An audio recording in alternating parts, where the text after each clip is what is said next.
What's up, guys? It's Nicole Eaton with Rock Your Soul, the podcast and book. And I'm here with my first live guest. I've never had a live guest before. Okay. Cool. Yeah, you're my first. So this is Chris Rodarte's from Rodarte's Corner. And Rodarte, is it Rodarte Vision? Rodarte. Rodarte. Mm-hmm. Did I say that wrong? Just emphasis on the T. Rodarte. Rodarte. Rodarte. He's fancy. So tell me about like your vision. Like, what do you do? What do? So I do have 2 pages. One is Rodarte Vision, where I do photography, videography. I specialize in lifestyle and branding. Okay, very cool. And then Rodarte's Corner is just like a page where I can have fun and just express myself. Yeah. It's where I can just share my interests and grow a little following, get a community together, and just, we can all share our love for food, fashion, just everything, lifestyle, just everything new in Charlotte. No, you were featured on Express Men Instagram, which I just have to point out because I have this joke with one of my friends of like, is it as cool as Chris Rodarte? Oh, really? Like, you're just cool. You got a cool vibe, but this picture on Express Men was like... You have no idea. You're so cool. I was, because growing up, I remember in high school, I couldn't afford any clothes. Yeah. And every time I go to the mall, I'm like, Express. Like, I just want my closet to be filled with Express. Yeah. And it's just funny how it all just, like, happened, how Express, like, reached out to me. And I was like, what? Like, I get to get free clothes and post about it? I didn't even expect them to repost me. I didn't even know you were getting free clothes. Tell me about this gig. That's amazing. Yeah, so I was excited. I was sharing it to everyone. I was like, shh. I was like, Mom, check it. I made it, Mom. I'm on Express. That's amazing. Yeah, that was pretty cool. Okay, so what were you like as a kid? As a kid, very imaginative. Yeah. Movies inspired me. Pretty much, I would watch all kinds of movies and go outside and relive it. Pretty much, I would get my friends to be like, today we're in space, or today we're doing something. Like. And you kind of still do that as an adult, though. Oh yeah, because you're like, we're doing this on Friday. Yeah, that was me. I was just always outside. I didn't want to be inside. It was either watching movies, going outside, and getting my friends together, and we just like reenact stuff that's in my head pretty much. That's so fun.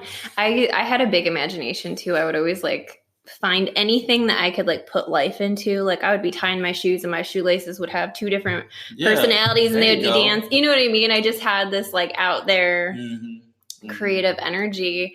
And I think it's so interesting to look back at who you were as a kid and see those like pieces and how emerge through. That is true. There's so I was raised by my uncles. Okay. Because, my mom I think she worked during the day because I just remember hanging out with my uncles all day. And they were really into horror movies. Oh, geez. So at a young age, I was already watching like all these horror movies and I had a very dark imagination. Uh-huh.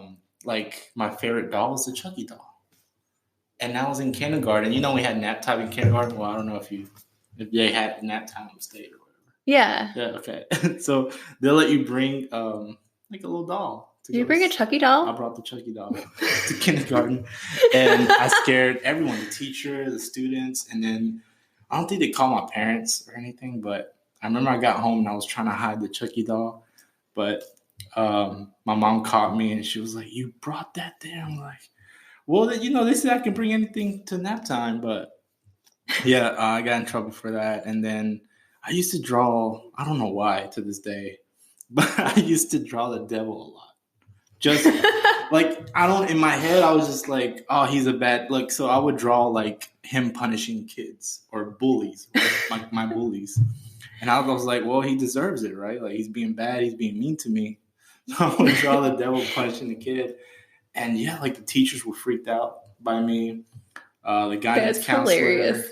Yeah. So you have to like meet Chris because he has this really gentle energy about him. So the fact that he was like hanging out with Chucky and drawing the devil is really new to me. Yeah. I still have the Chucky doll in my house. I thought you were going to say in your car.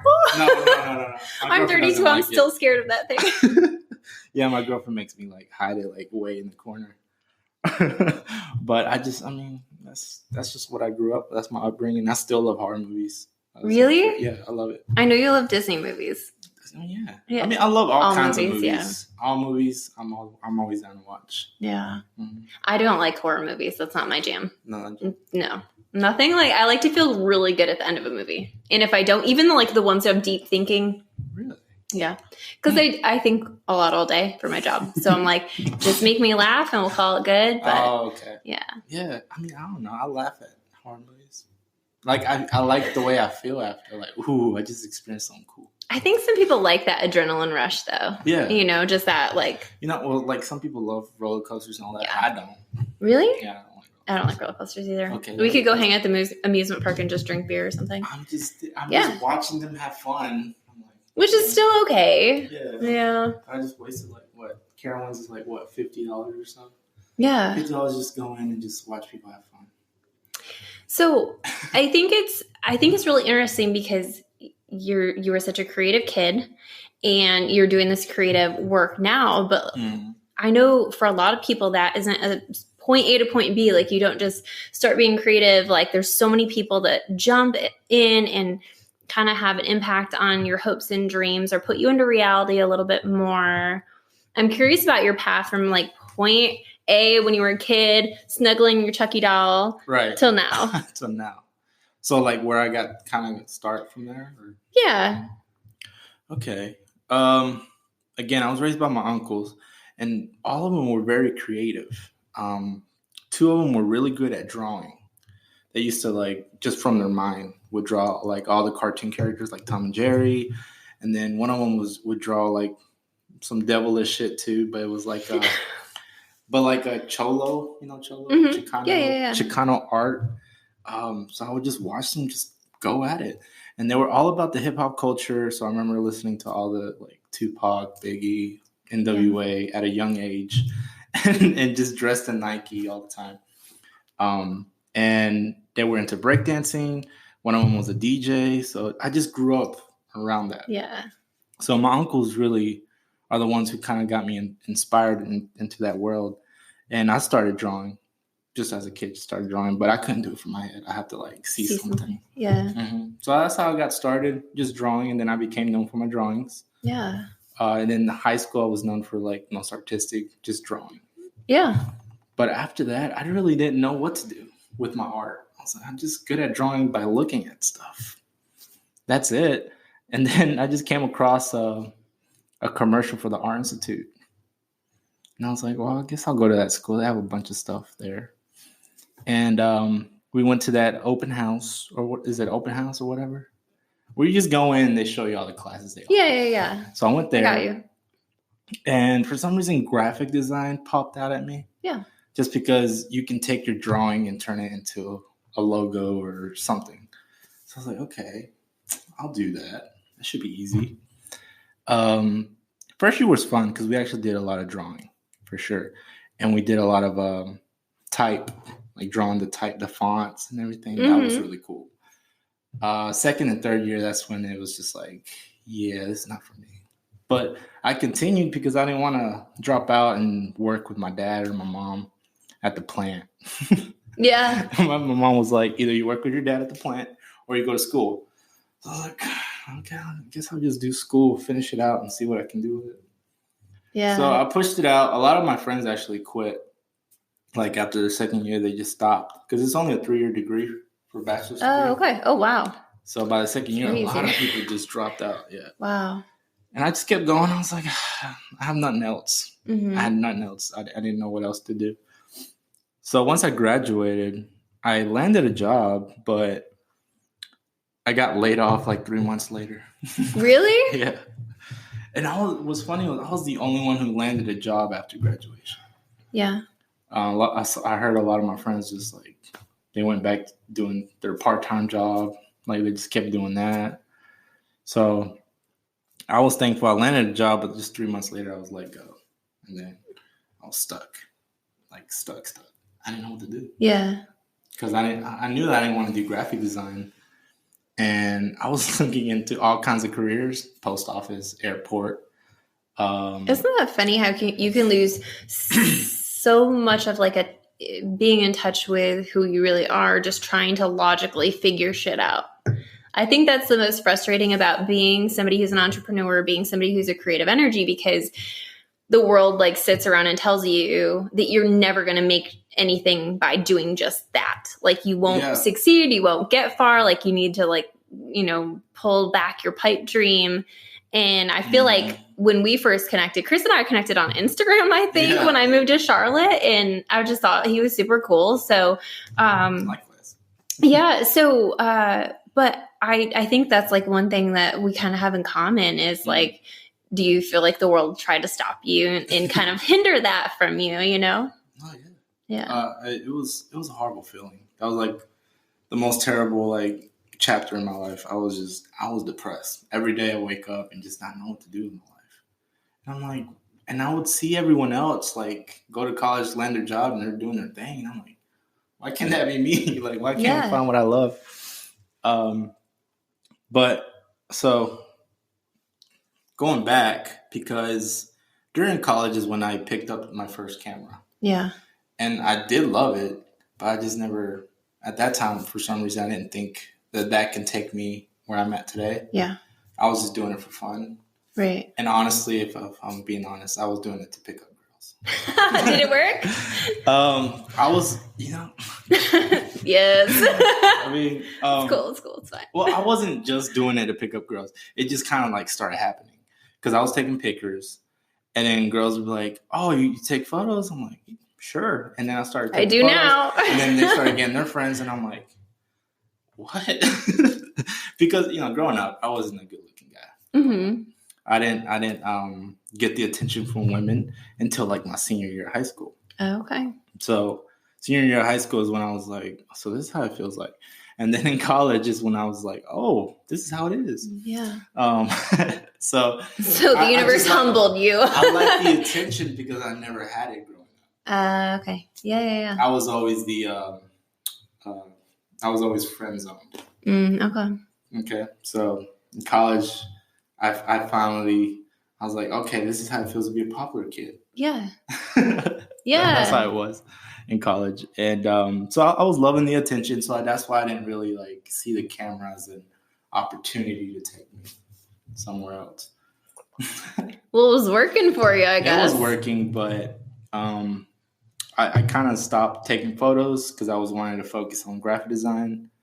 But once I graduated and like lost my job, I started just taking photos again just for fun. Just like going outside, taking a few photos, and then getting some friends together. And then I started looking at ideas. We were just putting up different like I like telling stories through my photos. So I was just like getting ideas through like movies that I've seen or different like fashion shoots. Yeah. If you haven't heard about Anchor, it's the easiest way to make a podcast. Let me explain. It's free. There's creation tools that allow you to record and edit your podcast right from your phone or computer. Anchor will distribute your podcast for you so it can be heard on Spotify, Apple Podcast, and many more. You can make money from your podcast with no minimum listenership. It's everything you need to make a podcast in one place. Download the free Anchor app or go to anchor.fm to get started. So you kind of picked up a camera, lost your job, went into that depression. Like, how do you come out of that? Oh, yeah. How do I come out? So during that time, I had a bunch of time. You're good. I'm just making sure it's still, yeah. So I had a bunch of free time. So I was just working on my portfolio of all my work and reaching out to just small businesses. Be like, hey, if you need any logos, posters.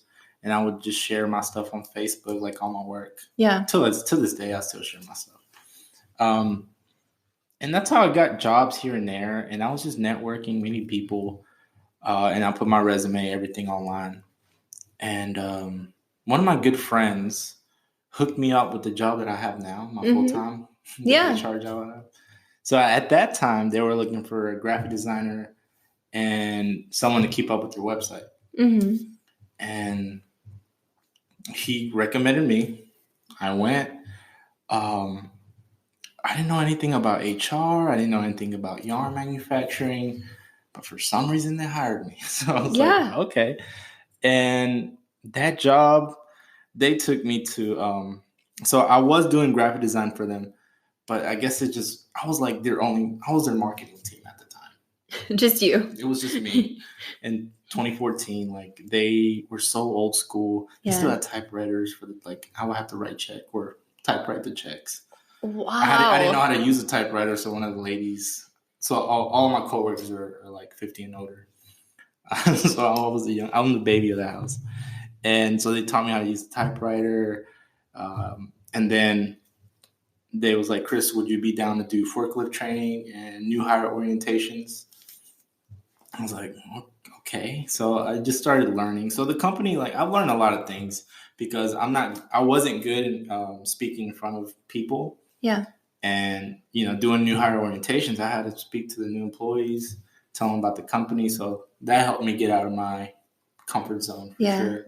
So that job helped me in that aspect, get me out of my comfort zone, doing things I'm not used to, and just really experiencing a full-time job, like my first full-time job. Right. So first year in, learning all this, I still feel depressed. Yeah. I have a good job. I have a new car. I'm making really good money, but for some reason, I just don't feel fulfilled. Right. And vital piece there, friends. Vital piece. Yeah. So and I was I would drive home and just think why am I not grateful for what I have? I have a good family. I have a good girl who loves me. Job, new car. What's wrong?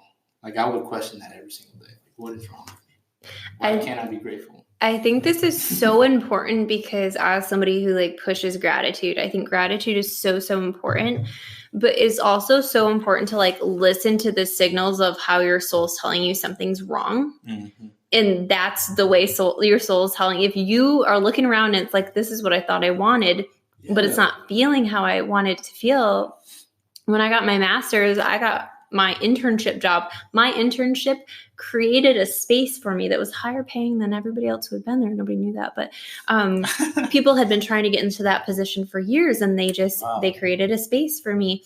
But 3 months in, and I was like, that's amazing. I didn't want to go in the door. I hated it so much. And I'm like, I just busted my butt for 7 years for this. I have a master's in mental health counseling. I'm like, why don't I feel lit up when I walk? I'm saving lives. Why don't I feel a different way? And I think it was so important for me to get those steps in, and those so important for, you to get that specific training in for your next level. So sometimes where you're heading and even where you think you're supposed to go isn't your final destination. It's a stair step to your next one. And it's giving you the skill sets and the pieces of you and breaking out the parts of you that you didn't even know you had for what you need to do in your next part of your life. It's getting you ready. But some people get stuck there and then they don't, they don't go into the next level because why am I not grateful? And why am I, and they don't make change.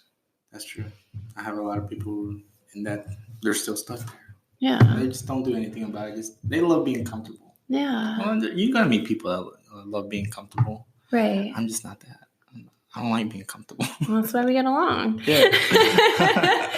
No, but I like that because I feel like you're still somewhat in transition into this new phase, right? Yeah. Yeah. Mm-hmm. But I like that because I see that, and I can kind of feel into your energy, and I can tell when you're getting discouraged or not feeling that movement forward because you'll always do something. You'll always pop off your new website or make sure your portfolio is being posted. Oh yeah, no, I can feel that from you of you can recognize when you need to be doing something. And so I think that that's so important to just pay attention to as somebody who's moving into the entrepreneur field of not being a full-time entrepreneur doesn't say anything about your success or where you're heading, but also B, when you're feeling man, this isn't working, or I'm not getting the results that I'm looking for, instead of pulling back, it's pushing forward. And I always see that from you. Yeah. And and then it's crazy that you noticed that. Yeah. But and then you'll see your friggin' Express, Express post, or you have this freaking picture. I think it's a picture of a glass of bourbon or a glass of Do you know what I'm talking about? Yeah. I'll post that with this just because it's so freaking cool. Thanks. But yeah, I think it's interesting to be in transition and still own it. Yeah. That's crazy because every time I'm in a rut, I need to do something. Like I need to switch this feeling, do something so I can feel good that I did something that day, or doing something to help me continue to grow. You know? I think it's interesting, like the path to being a creative entrepreneur is so different than the college, get a job, go to school, get a job, get promoted. It's just so wildly different. And people expect it to look that straight linear line. And it's just, I can tell you from the businesses I own and, you know, just it's all over the place. There are months that I'm killing it. And I'll tell you, you know, you'll see me everywhere. And there's months where I just need to retreat and plan and recheck in with what I want to promote and what feels right to me. And so it's less of that straight line, and it can leave you if you're not sure about what you're meant to put out in the world. Yeah. So like, what do you feel like your purpose is here? I know it's a big question, but like, like what do you want to put out into the world? What do you want people to leave when they leave you? What do you want them to feel? How do you want to impact? Okay. No big questions at all, I promise. Well, from the beginning, when I first started this new YouTube channel, because I put the other one away. Do you want to plug that? How can people find this YouTube channel, the new one? Oh, it's just Rodarte's Corner. Okay. It's on YouTube. I'll send you the link. From the beginning, I just want to inspire others to be the best version of themselves.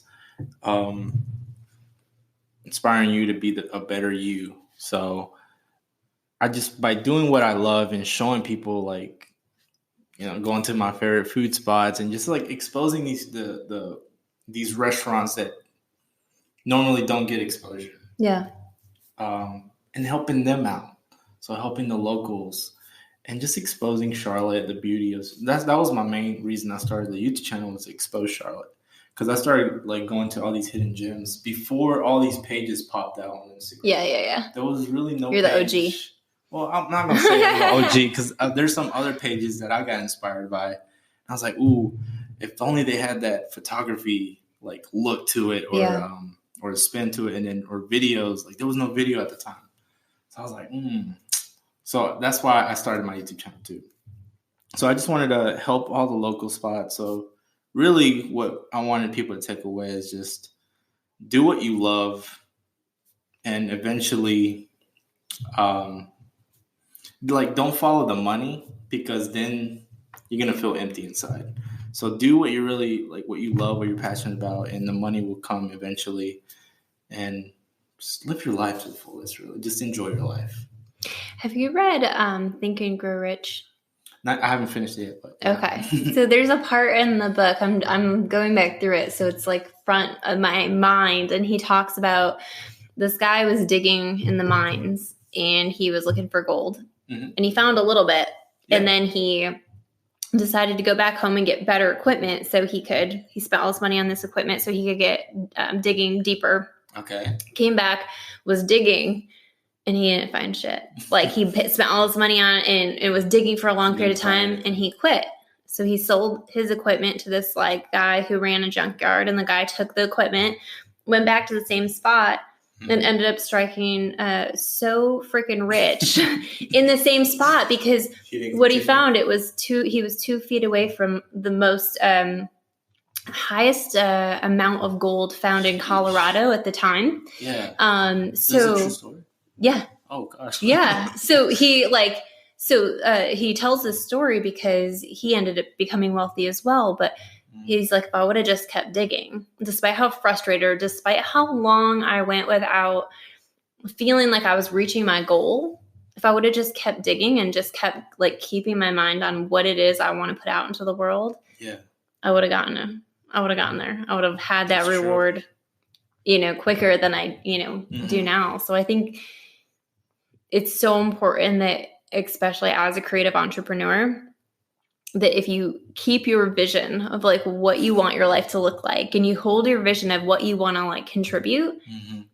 that's the game changer for being successful or not being successful. Yeah. You just gotta keep digging. You just gotta keep digging. I like that. I need to finish that book. Oh my God, it's so good. Do you have a favorite book? What's your favorite book? Let's see.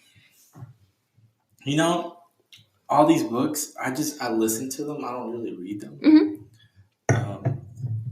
There's just so many, really. As far as success books, Outliers is good. I like that one. Outliers is good. I remember the first book that impacted me, which gets a lot of like people like. There's some people that are against the book. Some people are so like that's all their whole life is about the book. The Secret was the first book that I picked up and changed my way of thinking. Yeah.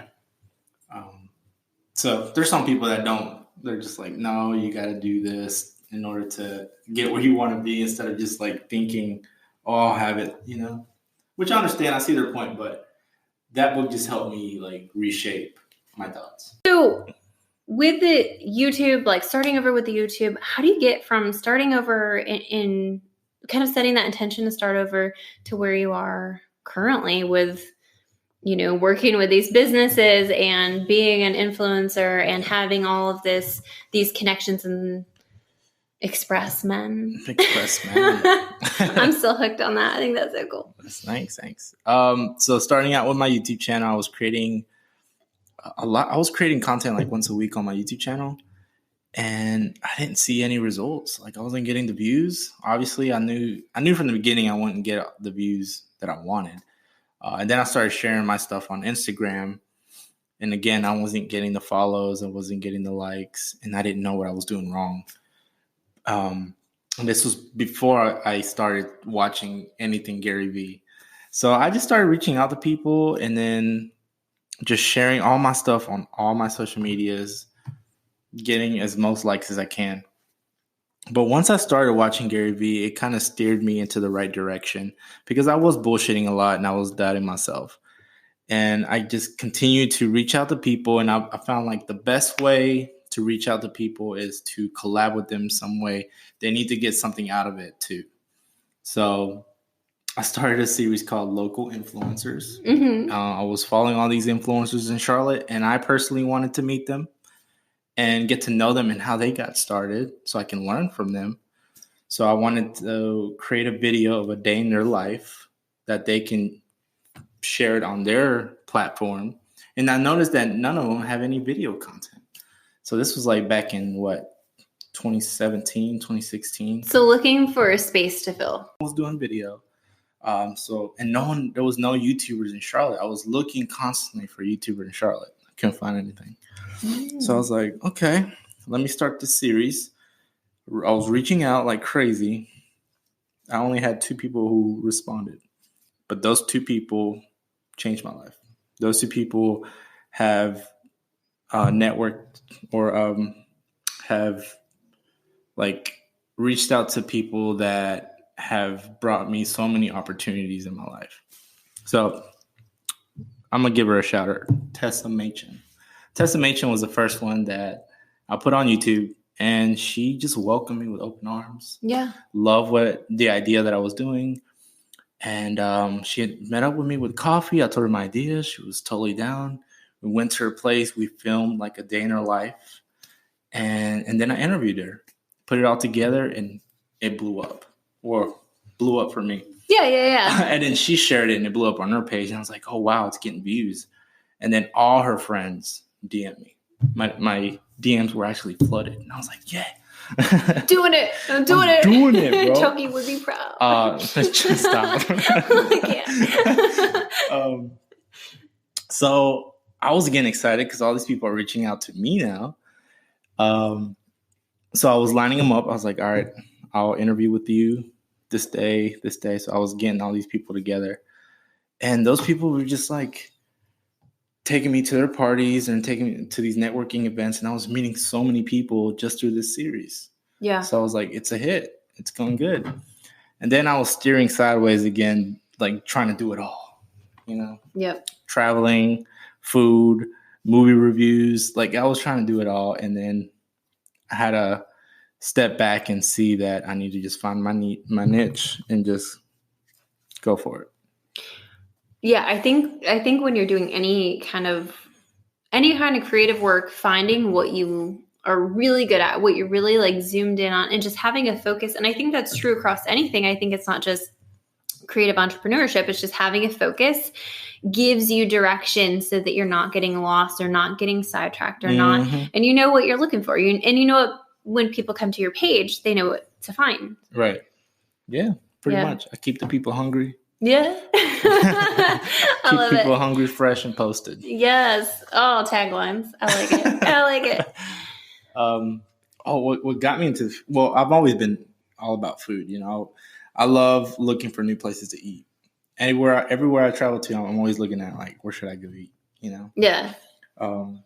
And at that time, all the food pages, they all kind of look the same. Not to hate. No hate. Yeah, no. They were all just looking the same. They all looked delicious, but the pages, like, there was nothing different about them. It was the same angle of the food, and it were all iPhone photos. Not to hate again. I'm just saying it was all looking the same. So I was like, well, I want to bring my photography element to the food game. Right. So I started doing food. And then I wanted to do food videos. So highlighting the restaurant, highlighting the chef, the owner. And just, I love the art of making food. So just like filming that and then eating it and enjoying it. So I started doing that when I didn't really have many followers. So I wasn't getting that reach yet. So I kind of gave up on that until I met, I'm going to shout out someone else, Miranda Mounts or Moonts, however she pronounced it. Miranda from Where to Eat Charlotte. Yep. No, I was impressed when I found her page, and she only had 400 followers at the time. Oh, okay, yeah.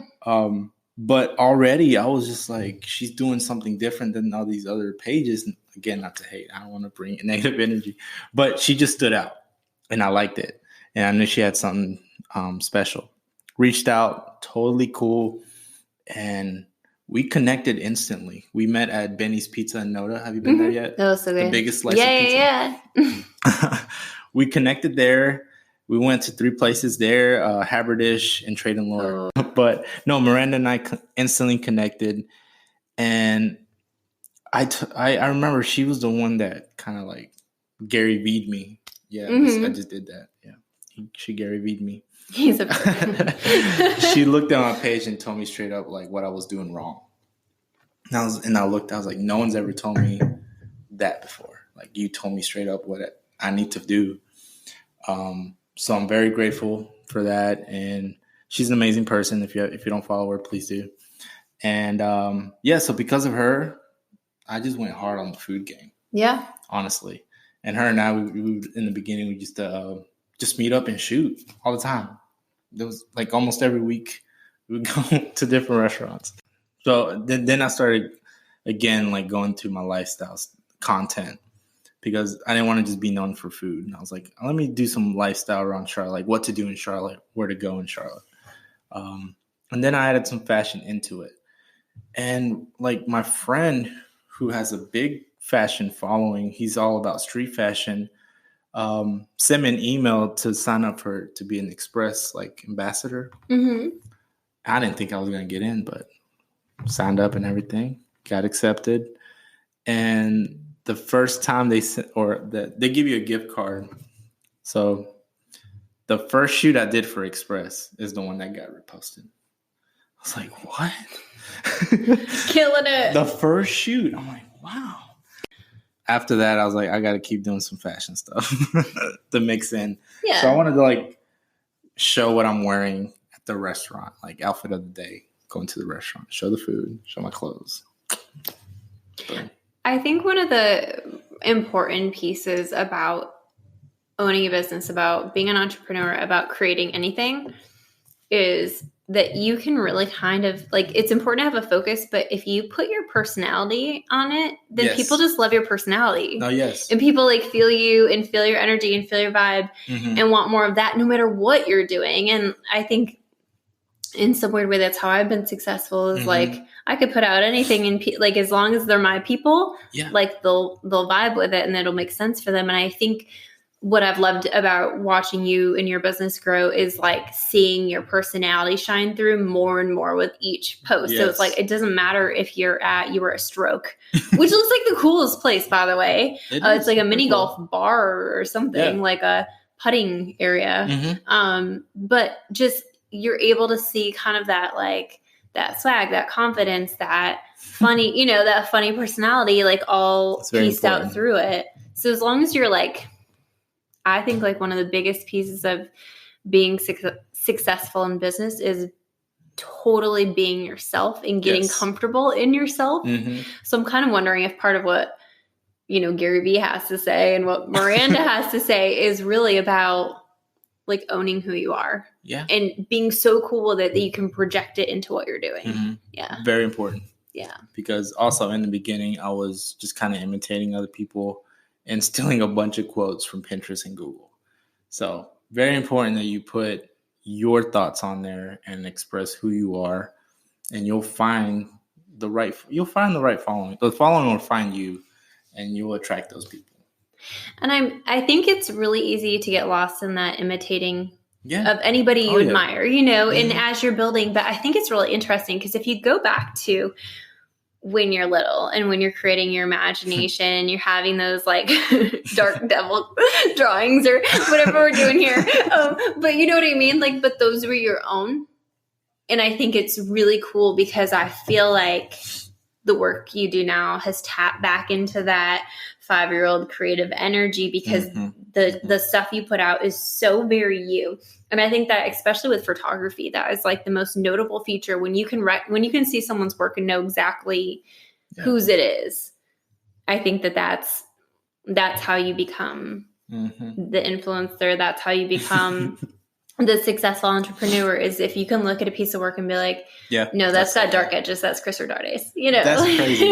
Everyone keeps saying my stuff is so moody. It's so moody. It's the dark side. I like it. It's the Chucky side. That's crazy. Yeah. Now thinking about it, I'm like, oh, I did grow up with a dark imagination. So I guess it reflects back on my images.